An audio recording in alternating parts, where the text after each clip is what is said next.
of the night, whatever time zone you are on. I am live really quick. Hello, everybody.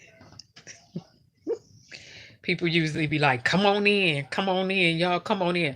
I'm not doing all that. Hopefully, everybody's been doing the best that they can in the situation that they are in. You know, the way I believe, you see this, when you see this, you can always play this back. Let me give my own self a thumbs up. Okay, I'm a little shaky here. All right, Google, you're not going to let me give myself a thumbs up?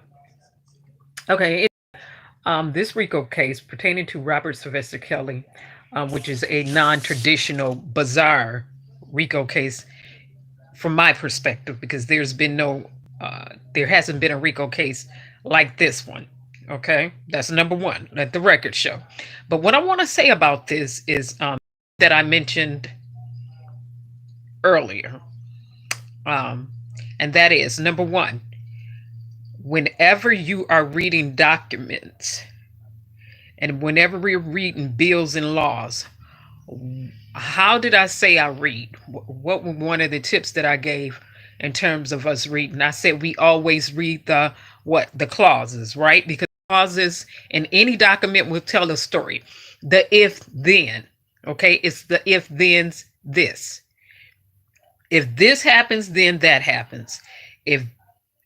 If that happens, then this happens. Okay, so we always read the clauses, right? So, as it pertains to this case, I want to say one of the John Doe's allegedly that was offered some type of immunity by the prosecutors. That's the government side. That immunity may be revoked, and they may turn around and charge you. As well as, keep in mind, I said before that when you are in trial and the government is offering immunity at a federal level, that has nothing to do with your state unless you are reading. So, this is what I want to say. Let me say it again. Pertaining to this RICO case, what's standing to me from the prosecutor's witnesses at this point is this. They offered them immunity. But just because they offered you immunity and you signed that documentation, I want to know if you read the clauses. I want to know if you understood the clauses.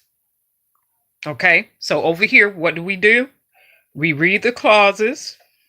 The if then this happens, because they always going to throw a clause in there. Attorneys are notorious for throwing clauses in contracts for a reason. It's like a loophole. That's the example I would give for that. All right. So now, allegedly, one of the John Does who is offered immunity may still turn around and be charged by the government. Okay. But at the onset of this, I said, for all of the witnesses who testified, your state can still double back and get you for fraud, identity theft, embezzlement. So that's what I want to say.